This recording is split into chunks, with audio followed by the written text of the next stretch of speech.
Well, welcome back. We're about to start on the 6th of the 7 books of the Narnia series. We are reading them in the order in which C.S. Lewis wrote them.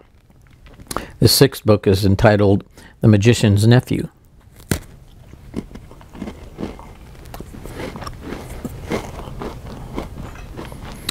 A number of the series start out with this book because this book tells the story of the creation of Narnia.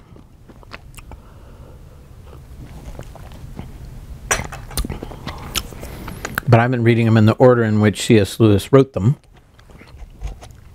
And I prefer this particularly because I think The Magician's Nephew is best appreciated when you've come to know the real story of Narnia, which is, of course, all the story about Aslan, and that really starts with that most important thing in The Lion, the Witch, and the Wardrobe. Anyway, this is the 6th of the 7 books, The Magician's Nephew, and C.S. Lewis dedicated it to the Kilmer family. Chapter 1, The Wrong Door.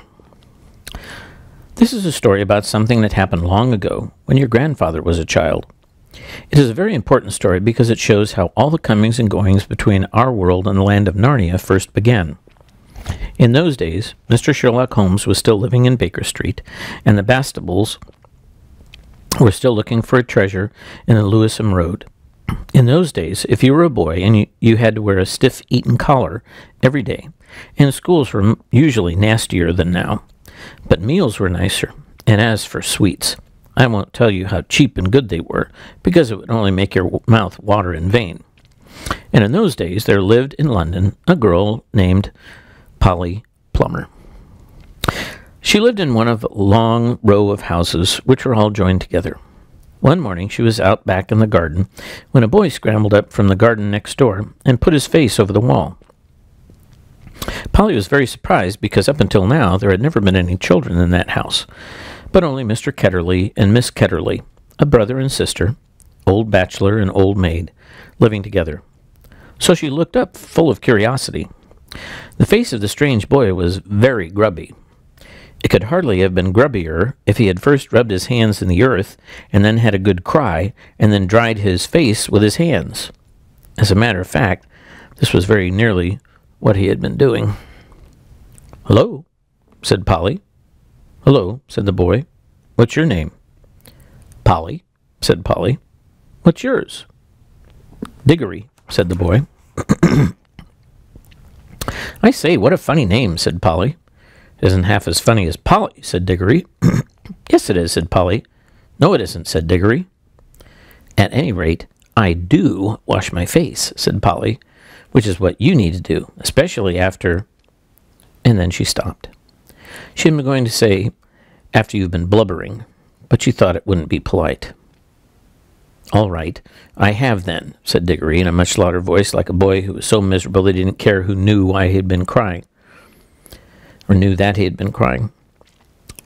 "And you and so would you," he went on, "if you'd lived all your life in the country and had a pony and a river at the bottom of the garden and been brought to live in a beastly hole like this." "London isn't a hole," said Polly indignantly, but the boy was too wound up to take any notice of her, and he went on.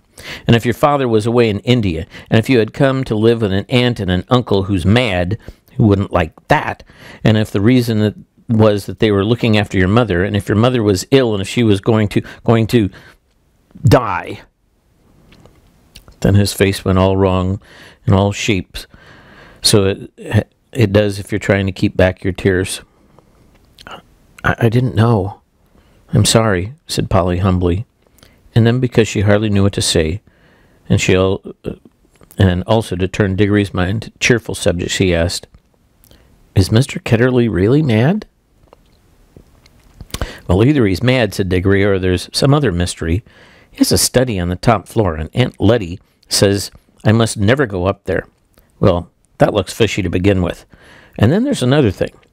Whenever he tries to say anything to me at mealtimes, he never even tries to talk to her. She always shuts him up. She says, 'Don't worry the boy, Andrew,' or 'I'm sure Diggory doesn't want to hear about that,' or else, "Now, Dickory, wouldn't you like to go out and play in the garden?"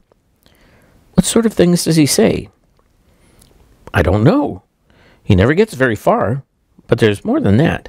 One night, it was last night in fact, as I was going past the foot of the attic stairs on my way to bed, and I don't much care for going past them either, I'm sure I heard a yell.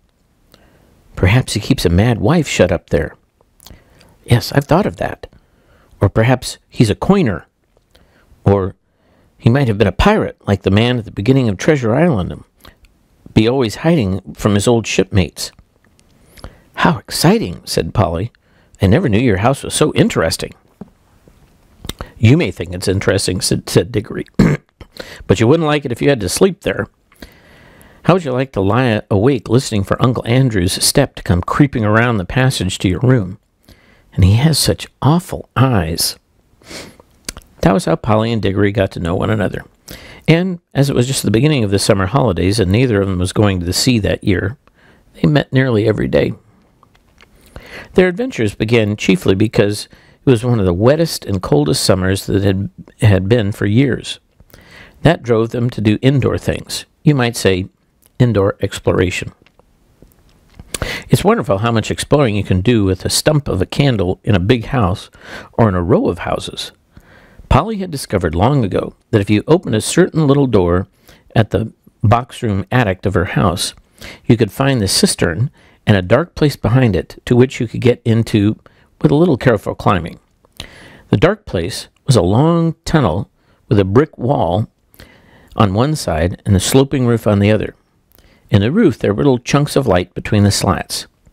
There was no floor in this tunnel. You had to step from rafter to rafter, and between them was only plaster. If you stepped on this, you would find yourself falling through the ceiling of the room below. Polly had used the bit of tunnel just beside the cistern as a smuggler's cave. She had brought up bits of old packing crates and seats of broken kitchen chairs and things of that sort, and spread them across from rafter to rafter, so they made a bit of a floor. Here she kept a cash box containing various treasures, and a story she was writing, and a few apples. She had often drunk a quiet bottle of ginger beer in there. The old bottles made it look like a smuggler's cave. Dickory quite liked the cave. She wouldn't have let him see the story, but he was more interested in exploring. "Look here," he said, "how long does this tunnel go on for? I mean, does it stop where your house ends?" "No," said Polly. "The walls don't go all the way to the roof. It goes on. I don't know how far." "Then we could get the length of the whole row of houses." "So we could," said Polly. "And oh, I say." "What?" "We could get into the other houses." "Yes, and be taken for burglars. No thanks." "Don't be so jolly clever. I was thinking of the house beyond yours." "What about it?" "Why, it's the empty one. Daddy says it's always been empty since we came here." "I suppose we had to have a look at it then," said Dickory. He was a good deal more excited than you'd have thought from the way he spoke. For of course he was thinking, just as you have been, of all the reasons why the house might have been empty so long. So was Polly. Neither of them wanted to say the word haunted, and both felt at once the thing had been suggested. It would be feeble not to do it. "Shall we go and try it now?" said Dickory. "All right," said Polly. "Don't if you'd rather not," said Dickory. "I'm game if you are," said she. How are we about to know we're in the next house but one?"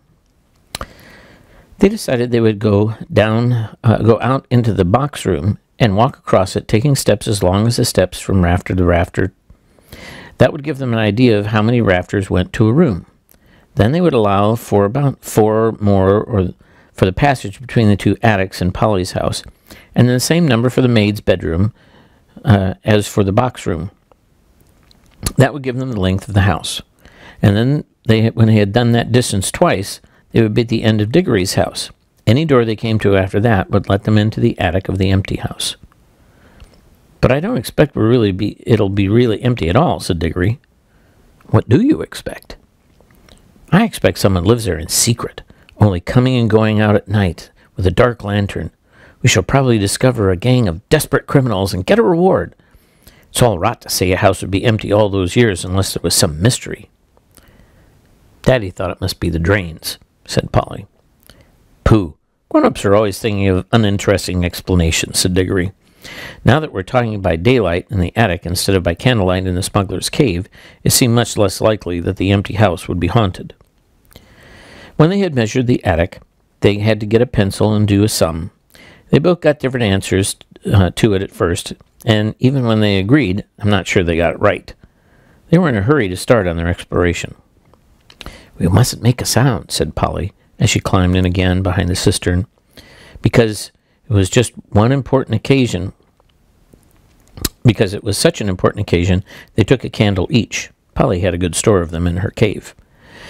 It was very dark and dusty and draughty, and they stepped from rafter to rafter without a word, except when they whispered to one another, We're opposite your attic now, or This must be halfway through our house.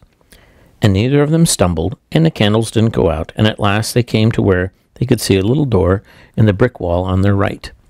There was no bolt or handle on the side of it, of course, for the door had been made for getting in, not for getting out. But there was a catch, as there often was in the inside of a cupboard door, which they felt sure they would be able to turn. "Shall I?" said Diggory. "I'm game if you are," said Polly, just as she had said before. Both felt they were becoming very serious, but neither would draw back. Diggory pushed round the catch with some difficulty. The door swung open, and the sudden daylight made them blink. Then, with a great shock, they saw that they were looking, not into a deserted attic, but into a furnished room. But it seemed empty enough, was dead silent. Polly's curiosity got the better of her. She blew out her candle and stepped into the strange room, making no more noise than a mouse. It was shaped, of course, like an attic, but furnished as a sitting room. Every bit of the walls was lined with shelves, and every bit of the shelves was full of books. A fire was burning in the grate. You remember that it was a very cold, wet summer that year. And in front of the fireplace, with its back towards them, was a high-backed armchair. Between the chair and Polly, and filling most of the middle of the room, was a big table piled with all sorts of things, printed books and books of the sort you write in, and ink bottles and pens and sealing wax, and a microscope. But what she noticed first was a bright red wooden tray with a number of rings on it. They were in pairs, a yellow one and a green one together, then a little space, and then another yellow one and another green one. They were no bigger than ordinary rings, but one could not help noticing them because they were so bright. They were the most beautiful, shiny things you could imagine. If Polly had been very little younger, she would have wanted to put them in her mouth. The room was so quiet that she noticed the ticking of the clock at once. And yet, as she now found, it was not absolutely quiet either. There was a very, very faint, humming sound. If hoovers had been invented in those days, Polly would have thought that it was the sound of a hoover being worked a long way off, several rooms away and several floors below. But it was a nicer sound than that, more musical tone, only so faint that you could hardly hear it. "It's all right. There's no one here," said Polly over her shoulder to Diggory. She was speaking above a whisper now, and Diggory came out, blinking and looking extremely dirty, as indeed Polly was too. "This is no good," he said. "It's not an empty house at all. We'd better bunk before anyone comes." "What do you think those are?" said Polly, pointing at the colored rings. "Oh, come on," said Diggory. "The sooner—" But he never finished what he was going to say, for at that moment something happened. The high-backed chair in front of the fire moved suddenly, and there rose up out of it, like a pantomime demon coming up out of a trap door, the alarming form of Uncle Andrew. They were not in the empty house at all. They were in Diggory's house and in the forbidden study. Both children said, "Ooh," and realized their terrible mistake. They felt that they ought to have known all along that they hadn't gone nearly far enough. Uncle Andrew was tall and very thin. He had a long, clean-shaven face, with a sharp, pointed nose and extremely bright eyes, and a great tousled mop of gray hair. Diggory was quite speechless, for Uncle Andrew looked 1,000 times more alarming than he had ever looked before. Polly was not so frightened yet, but she soon was, for the very first thing Uncle Andrew did was to walk across the door of the room, walk across to the door of the room, shut it, and turn the key in the lock. Then he turned round, fixed the children with his bright eyes, and smiled, showing all his teeth. "There," he said, "now my fool of a sister can't get at you." It was dreadfully unlike anything a grown-up would be expected to do. Polly's heart came up into her mouth, and she and Diggory started backing toward the little door they had come in by. Uncle Andrew was too quick for them. He got behind them and shut that door too, and stood in front of it. Then he rubbed his hands and made his knuckles crack. He had very long, beautifully white fingers. "I'm delighted to see you," he said. "Two children are just what I wanted." "Please, Mr. Ketterly," said Polly, "it's nearly my dinner time, and I've got to go home. Will you let us out, please?" "Not just yet," said Uncle Andrew. "This is too good an opportunity to miss. I wanted two children. You see, I'm in the middle of a great experiment. I've tried it on a guinea pig, and it seemed to work. But then a guinea pig can't tell you anything, and you can't explain to it how to come back." "Look here, Uncle Andrew," said Diggory, "it's really dinner time, and they'll be looking for us in a moment. You must let us out."